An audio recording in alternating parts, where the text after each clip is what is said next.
Magandang umaga, Valenzuela Live na naman. Oras na ng asignaturang Pilipino. Ako, si Ginang Joanna M. Jeronimo, ang makakasama nyo sa araw na ito. Gawin nating makabuluhan ang simula ng umaga sapagkat masayang maglibang habang natututo, kung kaya't kunin na ang inyong learning packet, panulat at ang inyong sagutang papel. Maupo ng maayos, ituon ang mga mata, gayon din talasan ang pandinig at umanda sa isang kapanapanabik na pagkatuto. Huwag kalimutang itipa sa comment section ang inyong pangalan, paaralan, pangkat na inyong kinabibilangan, maging ang pangalan ng inyong guro sa Filipino. Pinakamahalagang kasanayan na ating lilinangin ngayon ay ang naipaliliwanag, ang sanhi at ang bunga ng mga pangyayari. Gayon din, ang mahalagang tanong na dapat nating masagot matapos ang ating pagtalakay ay paano nakikilala o makikilala ang sanhi at ang bunga ng isang pangyayari. Natitiyak kong marami kayong natutunan sa nakaraang talakayan. Handa na ba? Simulan natin sa hinuha mo, i-flex mo. Piliin ang angkop na hinuha batay sa mga sumusunod na pahayag. Unang bilang. Prinsipe Sulaiman, ako'y sumasamo sa iyong iligtas ang maraming taong nangangailangan ng tulong mo at habag. Ang pagpipilian, likas na maawain, may malasakit sa kapwa, mahina ang loob. Magaling. May malasakit sa kapwa. Pangalawa. O mahal na hari na aking kapatid, ngayon din lilipad at maghihiganti sa mga halimaw ang talim ng tabak. Ang pagpipilian, mapagmalasakit sa iba, takot sa kapatid, masunurin sa kapatid. Hinuha mo, i-flex mo. Mahusay, mapagmalasakit sa iba. Pangatlo, ika'y magbabayad, mabangis na hayop. Ang pagpipilian, mabangis sa hayop, mapaghiganti sa kapwa, matapang na mandirigma. Hinuha mo, i-flex mo. Tumpak, matapang na mandirigma. Kaapat, siya ay patay na. Ang sigaw ng kanyang namumutlang labi. Ang kamatayan mo'y ipaghihiganti, buhay may masawi.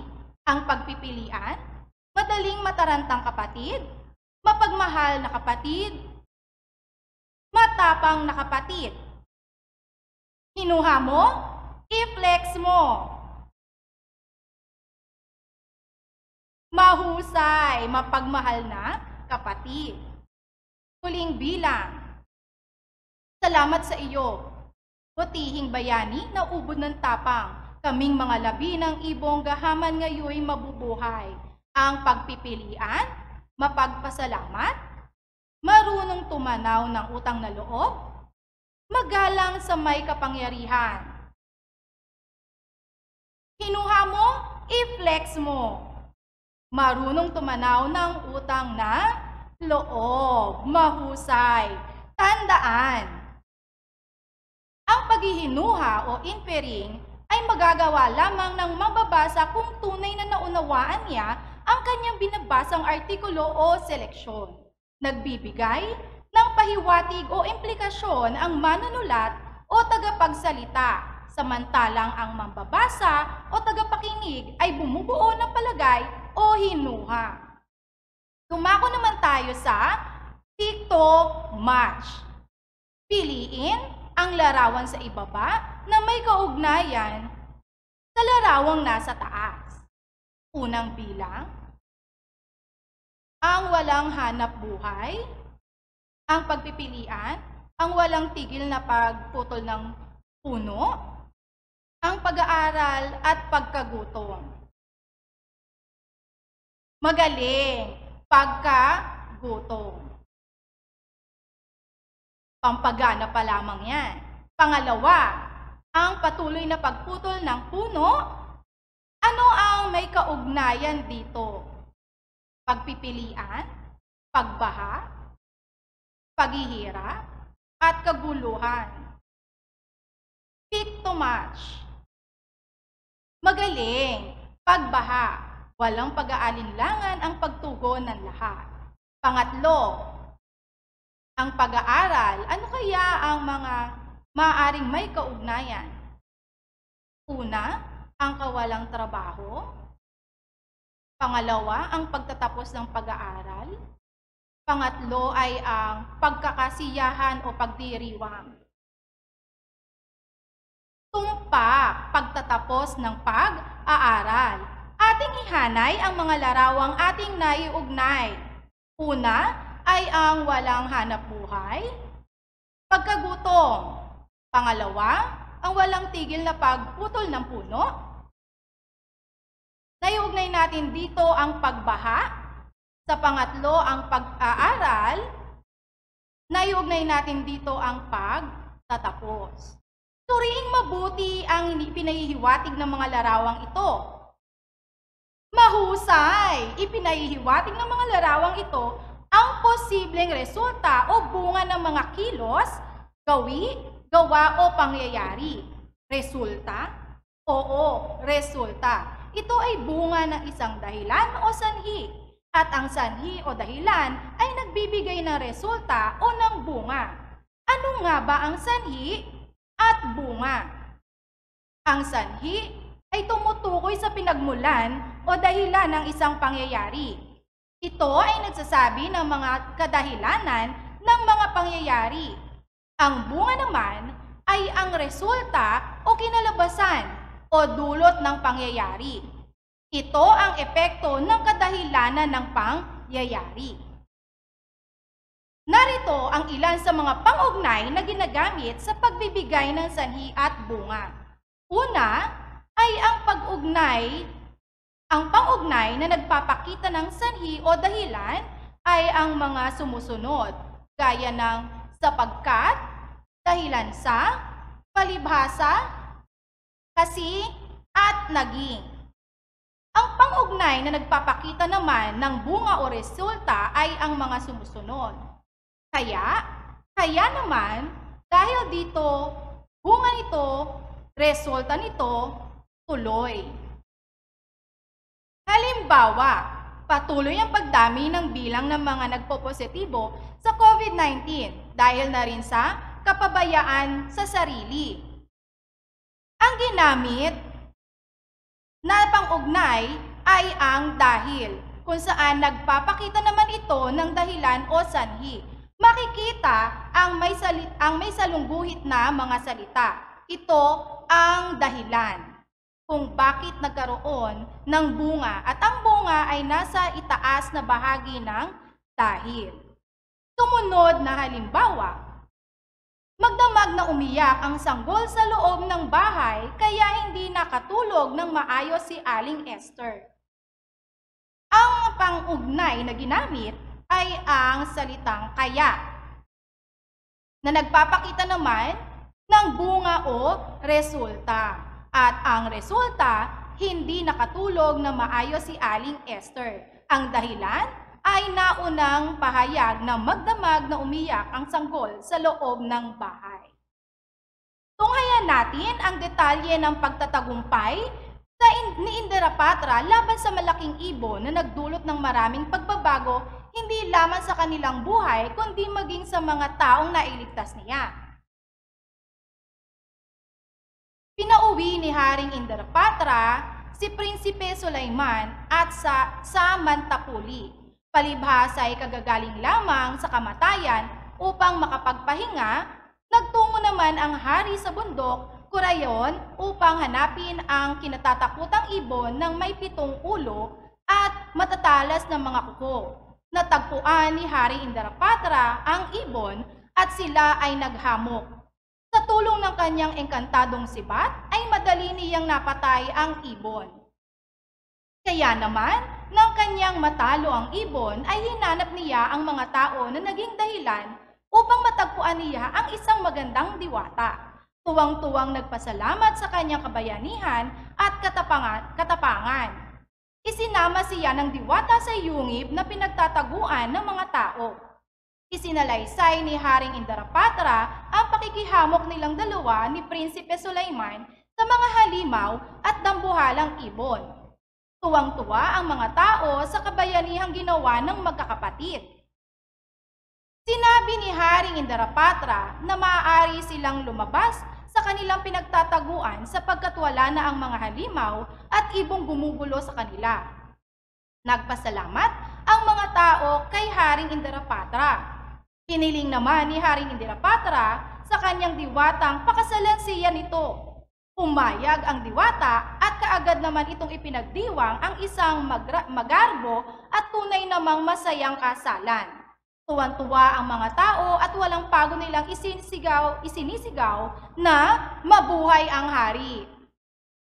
Bunga nito'y muling lumitaw ang malawak na lupain.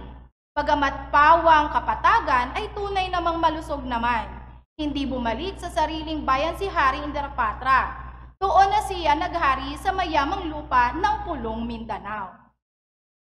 Mula sa narinig at nabasa nating detalye, piliin ang mga pang-ugnay na ginamit at tukuyin kung ito ba ay nagpapakita ng bunga o ng sanhi. Sa bahaging ito, ano nga ba ang ating makikita? Mahusay, palibhasay. Tama, nagpapakita ng sanhi. Sumunod na bahagi. Nakikita na ba? Mahusay. Kaya naman, nagpapakita ng bunga. Pangatlo, magaling. Dahilan, nagpapakita ng dahilan o sanhi. Sumunod, tumpak, sapagkat. Mapanuri talaga ang inyong mga paningin. Nagpapakita ng sanhi o dahilan. Sumunod, mahusay, bunga. Nagpapakita ng resulta o bunga. Tunay ngang matalas ang inyong paningin at pandinig. Sa bahaging ito, subukin naman natin ang inyong kaisipan. Isulat ang S kung ang bahagi ng pangungusap na may salungguhit ay nagsasaad ng sanhi at B naman kung may salungguhit ay nagsasaad ng bunga. Una, ang magkapatid ay minahal ng mga tao sapagkat sila'y tunay na matulungin sa kapwa. Pangalawa, labis na nagputol ng mga puno kaya wala nang sumisipsip sa mga tubig nito. Ikatlo, hindi iningatan ni Totoy ang kanyang cellphone kaya nasira ito agad. Pang-apat, lumubog sa baha ang bayan ng Nabotas dahil sa mababa ang lupa. Panglima, nagkamit siya ng iba't ibang karangalan sa kanyang paaralan dahil nag-aaral siyang mabuti.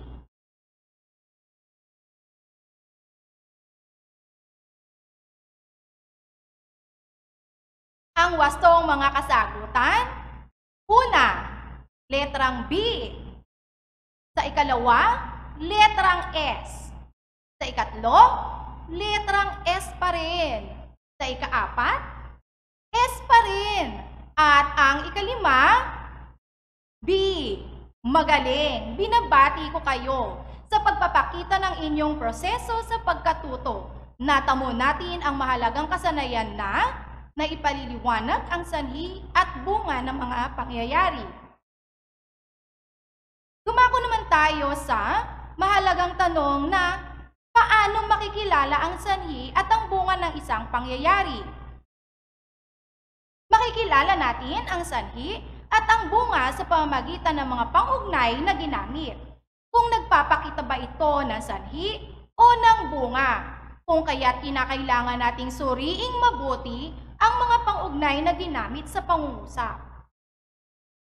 Narito na tayo sa Huwag kang mahihiyang magtanong kay Ginang Jeronimo.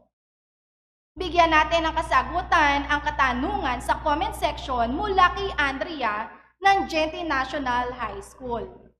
Bakit po mahalaga ang mga pang-ugnay sa pagpapakita ng sanhi at bunga? Magandang katanungan, Andrea. Mahalaga ang mga pang-ugnay sapagkat ito ang ginagamit natin upang maging malinaw na maipakita ang bunga ng mga dahilan. Sa mga katanungang hindi ko nasagot ngayon, ang inyong mga guro sa follow-up discussion ang siyang magpapatuloy na sumagot. Narito ang ilang karagdagan upang lubos na malinang ang ating mahalagang kasanayan. Bumuo ng 5 pangungusap na nagsasaad ng sanhi at bunga. Bilugan ang mga pang-ugnay na ginamit at sa lungguhitan ang bahagi nagpapahayag ng bunga, gayon din ikahon naman ang bahagi nagpapahayag ng sanhi. At dito nagtatapos ang ating aralin. Laging tatandaan, ang kaalaman ay dapat pinagyayaman, kaya't anuman ang sitwasyon, tuloy ang edukasyon, sulong edukalidad. Hanggang sa muli!